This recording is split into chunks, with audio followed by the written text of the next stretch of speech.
serais tenté de dire un rôle essentiel, car la transition énergétique et écologique, c'est une évolution vers un mode de société plus durable, plus social, plus environnemental, qui protège la planète. Un modèle de société qui évolue vers une économie plus circulaire, où la logique de possession sera moins vraie, on sera plus dans une dynamique de partage, de collaboratif. Et donc, on a besoin de l'ensemble de nos concitoyens. Et au-delà du sujet qui est souvent débattu par les experts, parce qu'il y a des vraies questions techniques, des vraies questions d'opportunités techniques, on change de modèle de société, on change de système, et on a besoin de nos citoyens, parce qu'à l'ADEME, on dit souvent que la transition énergétique et écologique, pour qu'elle réussisse, c'est 50% d'opportunités techniques et c'est 50% d'évolution de nos comportements.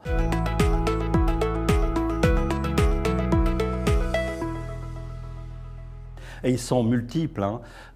Évidemment, se rappeler que depuis longtemps, on préconise 19 degrés à l'intérieur d'un logement. Si on est à 20 degrés, évidemment, c'est un peu plus chaud. Mais c'est 7% de consommation supplémentaire. 19 degrés, on peut avoir un petit peu froid, et ben on se met une petite laine dans les chambres, sous la couette, on se protège, donc 16-17 degrés, ça suffit largement. En plus, c'est bon pour la santé. On n'oublie pas d'éteindre la lumière quand on n'est pas dans la pièce. On pense à fermer toutes les veilles des appareils électroniques, l'informatique, le Hi-Fi qui se développe de plus en plus, ça peut être jusqu'à 10% de notre consommation énergétique. Il faut aussi penser à rénover et à changer sa chaudière parce qu'après 20 ans, les chaudières sont plus très efficaces, elles sont moins performantes et surtout, on a aujourd'hui des chaudières beaucoup plus performantes qui peuvent faire encore des gains de 20 ou 30%, qu'il s'agisse des chaudières basse consommation ou à condensation.